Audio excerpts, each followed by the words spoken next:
For somebody who loves making things, there really is no greater project than building your own home. And today we're about to meet a young woman who turned her love of woodworking into a beautiful place to live.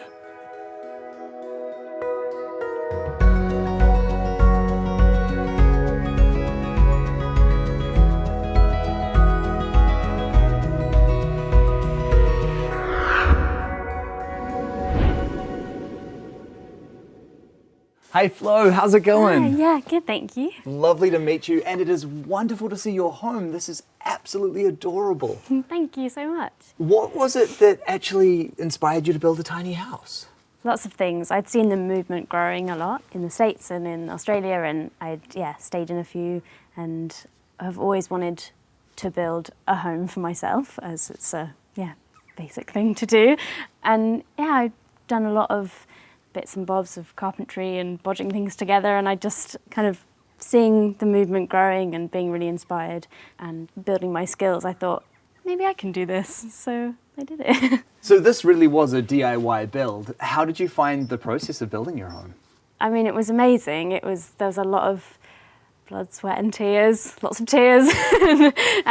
But it was the most rewarding thing I've ever done, and it was amazing. So I built it with my cousin, who helped me so much, and I couldn't have done it without him. So he's very talented and amazing. So it was a really nice project to do with him as well, and that was great. And I had loads of friends helping, and it was a real labour of love. It was a big learning curve, I sort of threw myself into it, and I didn't really know what I was doing, and had very few tools and very little experience, and I just thought, oh well, I'll just do it, and then so I did. And what size is the home? So it's 2.4 metres by 4.8 metres, but it's quite tall. It's 3.8 metres off the ground. And tell me about the materials that you've used to build the home. So it's all Western red cedar, and that all came from about 10 miles from where I built it. And I got to go and see the trees before they got felled, which was a really cool experience. And all the windows and the door and everything, and a lot of the stuff inside is reclaimed or secondhand or found in skips and things. So I was doing it on a budget and trying to do a really low waste build, trying to use the most local and sustainable materials that I could. And you're doing a carpentry apprenticeship now, aren't you? Yeah, so I work as an apprentice timber framer and joiner. So I'm learning how to make windows and doing beautiful oak timber frames and things, so which is cool.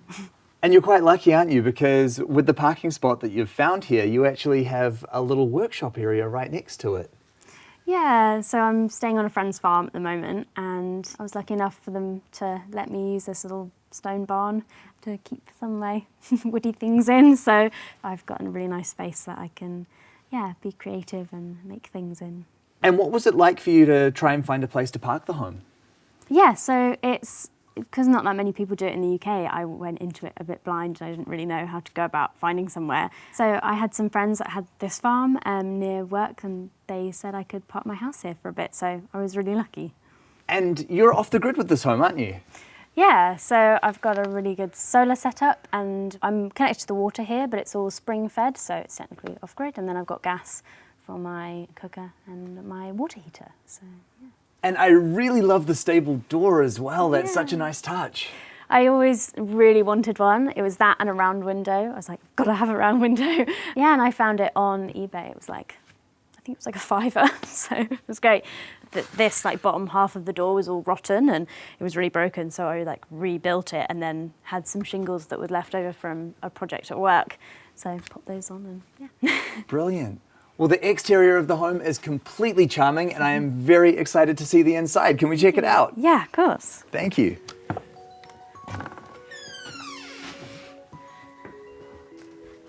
This is absolutely beautiful. Thank you. It's quite lovely just walking right into your lounge here and then being immediately greeted by that fireplace, isn't it? Yeah, I love this. I love the little squirrel on the side. It's quite oversized for the house, I think, but it keeps me nice and toasty. And this whole home, it really does kind of open out in front of you. I think you've done a really good job of keeping it quite open plan and very spacious. Yeah, I think the ceiling height makes it feel a lot more open as well, which I really like. And I went through so many different designs of layouts and crazy scrawlings in my notebook of where to put everything, and yeah, I'm really pleased with how I decided to lay it out. And you've got a lovely, comfortable looking couch area here. Yeah, it's really cozy. So I've got like storage underneath the sofa and all in the stairs, because obviously there's not much space to put all my stuff, but it's great. And talking about the storage, how did you find adapting to living in a tiny house? Did you have to downsize a lot? A bit, yeah. It definitely felt like a really natural transition for me, and it was quite easy, but I moved into the house and moved the house very quickly, so it all happened, yeah, I just kind of had to go for it. But it was a really nice process of finding everything's place and finding out what I could bring and what I had to say goodbye to, so yeah.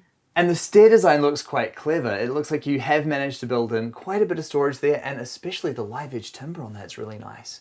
Yeah, so it's all this lovely ash that my dad gave me, and same on the kitchen. I thought about having a ladder, and I even thought about having like rock climbing holds on the wall at one point. And then I went for sort of block stairs because having storage is obviously really useful. And I really liked how I designed it so that the stairs turn as you go up, which I really like, so it's not just like straight stairs. And yeah, I'm really glad we got to keep the natural edge on it because it's really lovely. And then, as you said, this lovely timber is continued into the kitchen, and what a great looking design here. Thank you, yeah. I really wanted just a nice big surface area, so I was really lucky that I had these really nice big pieces of wood that I could use. And so tell me, what were your kitchen essentials? The biggest thing was having an oven, because I used to work as a baker and love baking, and yeah, so I really wanted an oven, but it's not easy to find a small gas oven and hobs. So the cooker I found I was so pleased with, because they don't make them anymore, and it's a really old stove, but it works amazingly, and so that was a big thing. And I really wanted a Belfast sink, which I'm really pleased I have. So that was another one. Absolutely, and actually the cooker you've got there is a wonderful match to the sink as well, isn't it? That was a strike of luck. Yeah, both eBay finds as well. So I did lots of driving around the country and picking up windows and shelves and my sink and things like that of stuff that people didn't want anymore, and now have a really nice place in my home. Absolutely. Isn't it wonderful just being able to give things a second life like that? Yeah, I really wanted to do that with this house actually, and I didn't want to buy anything new if I didn't have to, and bringing something to life that would have been thrown away otherwise, and I think I've done that, so it's nice. Absolutely, especially when there is just so much phenomenal old stuff out there, and half the time it's better than the new stuff you can get anyway. Yeah, exactly. And then you've got all of those lovely wooden spoons, and well, that's all your work, isn't it? Yeah, well, I am a spoon carver, but I have lots of very talented friends who also make spoons, so a lot of those are made by friends. And yeah, I might be one of the only tiny houses with a spoon rack on the wall. I think you might. Yeah, it is a bit random, but I love it, and it's really nice to have a piece of all my friends on the wall and being able to choose who I eat dinner with that night. Yeah, I think it's lovely being able to display some of your friends' artwork in the home. Yeah, it definitely is. It's an art form, and it's not just a utensil. Very true. And then we've got your bathroom in here. Can we have a peek in there? Yeah. Come in, there's no door. So much space. Oh, that tub is seriously cool. Thank you. Yeah, it was a real find. It was out of an old canal boat, and yeah, it's a little hip bath, so you can sit right in it and it gets really deep, and yeah, it's great. Especially on a chilly day like today, that is especially inviting, isn't it? Yeah, I get home after work and get all cosy in my bath. I love it. And what you've done over here with all of this pipe work is incredible. I love how you've made the rainfall shower head out of the copper. Yeah, that was a stroke of genius by my cousin. We were trying to find a shower head that had a low enough profile that I could stand in the bath and, not have to duck. And we couldn't find one, and then just last minute we thought, let's just make one out of copper, because we had all this planned out anyway. And then, we just drilled a load of holes in it and soldered it together, and it works amazingly. It's really good. Very, very clever. Yeah. And then we've got your composting toilet back here, and I really like the way that you've reclaimed some space by building into the stairs as well. Yeah, I thought that was quite a stroke of genius, because this space, you never like sit back on the loo like this, so it's just space that you don't need above your loo. And then we've got your sleeping loft upstairs. Yeah, got one up. This is just so cozy. And I really like how you've included all of the stained glass windows in the home. That just adds so much character. Yeah, they're from the 30s actually. There are some really nice old windows, but it's really lovely when the sun comes through and you get the coloured light. Yeah, it's quite a spacious and comfortable feeling loft up here, isn't it? Yeah, I really wanted to be able to sit up in bed. I'm a bit claustrophobic actually, so a sort of really small headroom in the bedroom wasn't really an option. So that's why I kind of made the house so tall, because I really wanted to be able to sit up in bed. So yeah, it does feel quite spacious actually. So how long have you been living in the home now? So I've been in it for about 6 months. So yeah, the kind of teething problems I've kind of worked through, and yeah, the life I lead now is very different to how I've lived before. But it feels really right, and I'm kind of finally living the life that I've always kind of wanted to live, so it feels really good. So here in the UK, tiny house living is still something which is a little bit unusual. There are not too many people doing it. What did your friends and family think of this project? Everyone was really supportive, which was amazing, and yeah, I couldn't have done it without like the help of some really talented friends and family helping me build it, and just being supportive emotionally as well as in a practical sense. It's definitely unusual, and lots of people are, yeah, I think a bit sceptical about this sort of way of living, but I think more and more people are coming around to the realisation that actually I think a lot of people are going to have to start living like this because there's such a huge housing crisis in this country. And yeah, but I was very lucky that I had support when I was building it and now living in it, and I've had lots of people coming to visit and everyone loves it, which is really nice. And now let's talk about the budget. What did this cost to build? So it cost around £15,000, I think. I haven't totaled it all up. My solar system was all quite expensive, so that's a large chunk of it. And I was really lucky that I got all my wood for free through my dad donated it to me, so that was a huge chunk that I didn't have to pay for, which was great. And yeah, all the reclaimed stuff didn't cost me much, but yeah.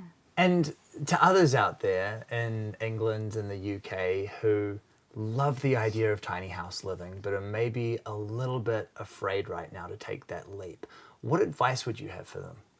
I think just do it. I think that's the only thing I can say.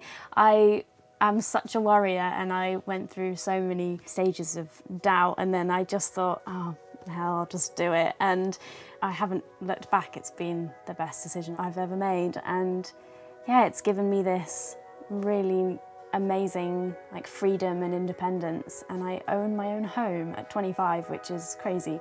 It's really special, the amount of like hard work and time and effort that went into building it. It's a really amazing feeling waking up every day and yeah, being like, I built this and now I live in it. And yeah, I really built up my skills, and now in my job and doing lots of woodworking in my spare time, doing this build has helped all of those skills. And yeah, and I've learned so much. So yeah, I'm excited to kind of take the skills forward. Flo, I think you've done such a wonderful job with this home. You said it best, you're 25 years old, you now own your own home, and you are helping trailblaze the movement here in the UK. Thank you so much for sharing it with me. Thank you so much, it's a pleasure to show you. There really is so much to love about this very little home. It truly is compact in size, yet is filled with so many wonderful things, like all of the salvaged elements and the tremendous woodworking skill that Flo has poured into this home. This really is a place that she can be tremendously proud of.